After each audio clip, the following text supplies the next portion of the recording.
Last time we looked at the factors in the history of early modern Europe that were factors in the exploration and discovery of the New World of the Western Hemisphere. Today we're going to actually look at the Age of Discovery. And we're going to begin by looking at Christopher Columbus. You know, elementary school kids learn about Christopher Columbus and how he discovered America. And there's even the little phrase in 1492, Christopher Columbus sailed the ocean blue. But the fact of the matter is that Christopher Columbus, his voyage did start the Age of Discovery. And it started a wave of exploration, not just of the Western Hemisphere, but of the entire world by European explorers. Today we're going to look at Columbus and his story. We're also going to examine the rise of Spain and its massive empire in the New World, in basically from Central America and Mexico and Central America all the way down through South America. And finally, we're going to talk about how the rise of this Spanish Empire began was coincided with a rivalry between England and Spain, and this rivalry would be a factor in the decision by the English to colonize the New World and start colonies of their own. So we're going to begin by looking at Christopher Columbus. When we look at the story of Christopher Columbus, we can see all the factors that resulted in the Age of Exploration, all the developments of early modern Europe all coming together. Now, the fact of the matter is that Columbus was not actually the first European that we know of to visit the New World. In fact, 500 years before Columbus, a people called the Vikings had explored the area. The Vikings were originally from what is today Scandinavia, Sweden and Denmark and Norway. And about 500 years ago, about 1000 AD, they colonized what is today Greenland, and even for a short period had a settlement in what is today Newfoundland. Now, the Vikings, by the 13th century, had abandoned both their settlement in Newfoundland and in Greenland, due primarily to climatic conditions in Greenland. But it's important to remember that one reason why the Viking exploration did not lead to an age of exploration, an age of discoveries, because in 1200, 1000 AD, those factors were not there. There was no powerful merchant class looking for new markets. There was no Renaissance and printing press to spread new ideas. There was no Reformation to motivate evangelists or to lead persecuted people to go to the New World. So those factors were not in place. But we jump ahead 500 years into the future and we look at Christopher Columbus, and many of those factors were in place. So let's look at Christopher Columbus. First of all, he was from Genoa, Italy. Genoa was one of the great merchant cities of Europe. So Columbus actually came from a family of sailors. So he was aware of the needs and interests of merchants in the 15th century. Now, he lived at a time when merchants were very excited about the vast wealth of the Far East, especially China.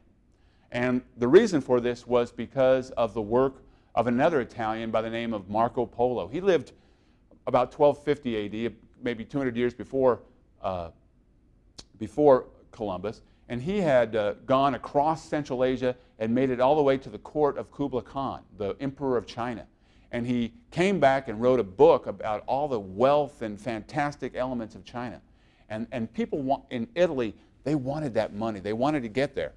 The problem was that by the 15th century, a situation had arisen where their path to China was blocked by the rise of the Ottoman Empire. The Ottoman Empire, by the 15th century, dominated the Eastern Mediterranean and the Near East. And if merchants wanted to get to China via Central Asia, they had to go through the Ottoman Empire first. And the Ottoman Empire, they charged heavy tolls and heavy taxes on European merchants. So the prospect of going through the Ottoman Empire to get to China, that was just too expensive. Now, Christopher Columbus, you got to remember, he lived in the 15th century. He grew up in the 15th century. That was the high point of the Renaissance in Italy. You know, Italy was the home of the Renaissance. And remember, the Renaissance was more than just painting and art. The works of Greek scientists were being studied. Now, there was a certain Greek geographer by the name of Ptolemy. Maybe you've heard of the Egyptian pharaohs, but his name was Ptolemy, and he was a geographer, and his work was like a textbook in the Renaissance for the study of geography. Now, we don't know if Columbus actually read Ptolemy himself. He probably didn't. But from Ptolemy, he would have learned that the world was round. and that you could actually travel across the Atlantic, travel westward, and eventually you'd get to China. Now, Ptolemy had very much underestimated the circumference of the globe. So by learning of Ptolemy's estimates for the circumference of the globe, Columbus began to think, hey, if I can sail into the Atlantic and I can find a way to get to the wealth of China. Now, he sold his ideas to anybody who would listen, but he finally found two people who would listen to him, Ferdinand of Spain and his wife Isabella. And remember, they were rulers in the emerging nation state of Spain who supported the merchants and wanted to see new tax revenues. They were also religious men. Ferdinand was called Ferdinand the Catholic, so perhaps they thought that maybe a new voyage would maybe spread the Christian faith. But he received a ship and money from Ferdinand and Isabella, and he sailed. He made his first voyage in 1492, and he explored what is today the Bahamas. Now, he ended up making a number of voyages between 1492 and 1506, and he explored the Caribbean islands like Cuba and Hispaniola, which is today the Dominican Republic and Haiti. And now, to the day he died, Columbus was convinced that the islands that he explored were islands off the coast of India. So the land that he explored was called the West Indies, and the native inhabitants were called Indians. That's how we get the name Indians to describe the Native Americans. Now, as a result of Columbus's voyage, see, that was authorized by Spain, that began the rise of a Spanish empire in the New World. Now, once news of Columbus's voyages got out, remember you had the printing press and trade and all this stuff going on, because this was the early modern Europe we're talking about. Once the news of it reached, other European monarchs who lived along the Atlantic coast said, hey, maybe I should send out some voyages. Maybe we can find a direct ocean route to China. For example, Henry VII, who we already mentioned, he sent out John Cabot, another Italian from Venice. Giovanni Cabot, and he, in 1498, he explored the coast of Newfoundland, maybe as far south as New England. The French king sent a man by the name of Giovanni Verrazzano, another Italian. He explored much of the Atlantic coast. He was the first European we know of to explore what is today the port of New York City. Now, other European monarchs got into the race for new routes of discovery, but Spain, more than any other nation on the Atlantic coast, really was more focused and expanded the fastest. And it had a lot to do with the nature of Spanish history. You see, Spain, before 1492, for 700 years before 1492, Spain had been in an on and off war against Muslim Moors from North Africa. Back around 700, Muslim Moors from North Africa had conquered Spain and driven the Christian inhabitants into the mountains. And for 700 years, they did battle against each other. And it was only in 1492 that same King Ferdinand expelled the Muslims. And when he expelled the Muslim and kicked them out of Spain, he also expelled the Jews, so that his country would be, in his view, pure, just purely Roman Catholic. Now, over the course of the 700 years, Spain had developed a certain culture. And for young Spanish young men, the dream was to fight for your king, and as a result of your victories and your success, you would be given land and gold and honors. And that was a great thing for a young Spanish man. And you could even be born a peasant. And if you were a great warrior and you fought for your king, you had opportunities to have land and wealth and honor. So when news of the New World came to Spain, you had lots of young men who were like, this is the chance. You know, the Moors have been defeated. We've driven them out of Spain. But maybe we can go to the New World. Maybe we can go there and conquer people and find wealth and give honor and do it in the name of our king and do it in the name of our faith. Just as they had fought the Moors and the Muslim Moors, now they would fight the heathens of the New World. And these Spanish soldiers who fought and did these wars and these explorations, they're known to history as the conquistadors. And so Spain had a lot of motivation, more than most countries, to explore and conquer the New World. Now, I'm not going to go into a lot of detail about, that's Latin American history, and you should study it, but just to say that they had great success. For example, one of the conquistador, Hernando Cortez, he led his conquistadors, and he conquered the mighty Aztec Empire that was about the same size as the modern nation of Mexico. And by 1519, between 1519 and 1521, he conquered this empire. Now, one of Cortez's lieutenants, a man by the name of Francisco Pizarro, he led another group of conquistadors, and he'd heard about a great empire to the south, and he marched into what is today Peru and that region of South America along the Pacific coast, and he conquered that region and made it part of the Spanish Empire. Now, as a result of the wars of Cortez and Pizarro, Spain acquired control of both the mighty Aztec and the mighty Inca empires, and thus acquired one of the largest empires in world history. And when they conquered this area, they reduced the native population to basically slaves. So slaves were expected to work the estates of their Spanish overlords. And also, natives were also required to work in the mines. One thing they discovered about the New World was that Mexico and Peru were rich in gold and silver.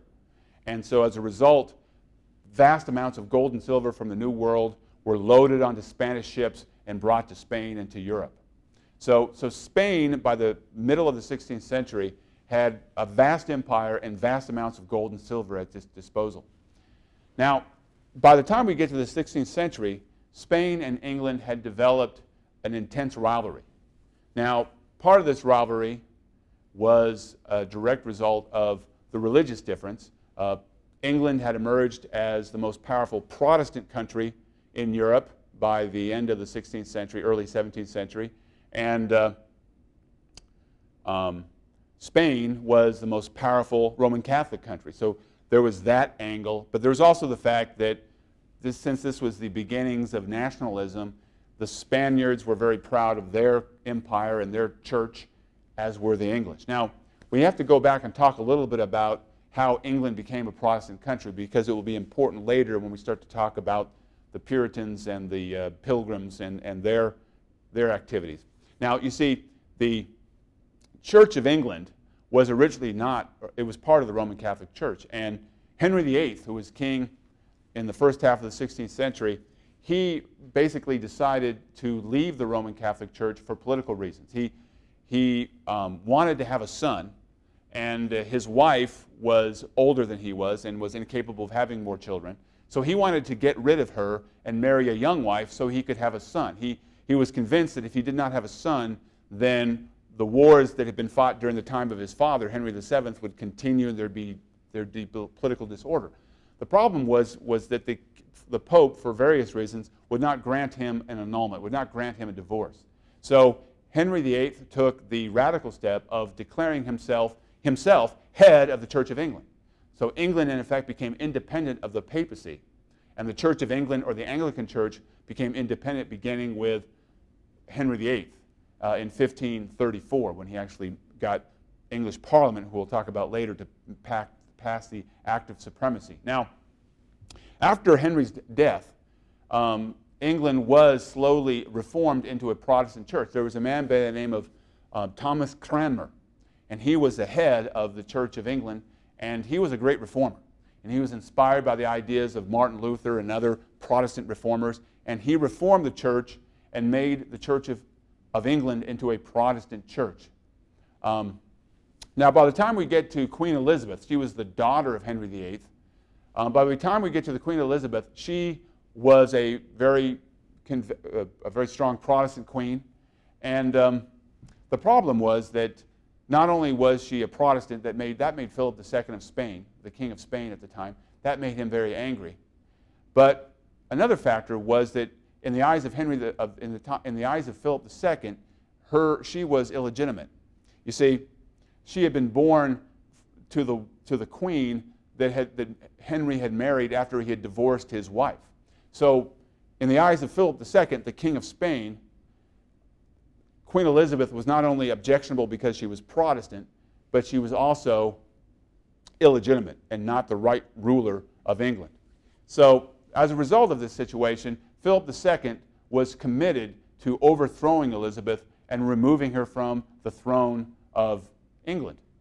So, and that began this rivalry, this intense rivalry and warfare between Catholic Spain and Protestant England. Now, Protestant England really didn't have the numbers to match up militarily to the power of Spain. So what happened is that England kind of fought a guerrilla war against the Spanish. You had these English pirates or privateers who would go out in search of Spanish ships. Remember, you have these Spanish ships bringing gold and silver from the New World, and the English privateers would attack these Spanish ships and steal their gold and silver. And these English privateers were known as the sea dogs. You know, like dogs attack in packs. They were the sea dogs. And one of the most famous of all the sea dogs was Sir Francis Drake. Now, he wasn't just some pirate. He didn't look like the guy in the movie Pirates of the Caribbean. He was actually an English aristocrat. He was a personal friend of the Queen of England, Queen Elizabeth. And with her blessing, and she was actually an investor in his enterprise, he went out and attacked Spanish ships. In fact, he burned St. Augustine in Florida, one of the first settlements in the New World by the Spanish, in Florida anyway. He burned it to the ground in 1586. So you had the Spanish ships being attacked by English privateers. Well, in 1588, Philip II had enough, so he created the Great Armada, the Spanish Armada. And it was the biggest fleet that anybody had ever seen, that anybody could ever remember. And he built this massive fleet, and the plan was this fleet was to launch an invasion of England and conquer England and remove the Protestant queen from the throne and restore England to, in Philip II's view, the proper faith of Roman Catholicism. Well, this fleet was destroyed by a storm. Actually, initially, the fleet was met by opposition by an English fleet commanded by none other than Sir Francis Drake. But eventually the entire fleet was destroyed by a storm. And many Englishmen who believed that their church was God's church, they believed very strongly that God himself had sent that storm to destroy the godless heathen Roman Catholics under the command of Philip II. So I mentioned the Spanish Armada because this was an event that really got people on both sides excited. The English felt that God was on their side and that they needed to prosecute the war against Spain. And prosecuting the war against Spain would become one of the major reasons why the English decided that it was important to establish colonies in the New World. And it would be the sea dogs, people like Sir Francis Drake, who would be the biggest supporters of establishing colonies, English colonies, in the New World. And so the next topic that we're going to address, is going to be looking at the English and how they came to establish colonies in the New World.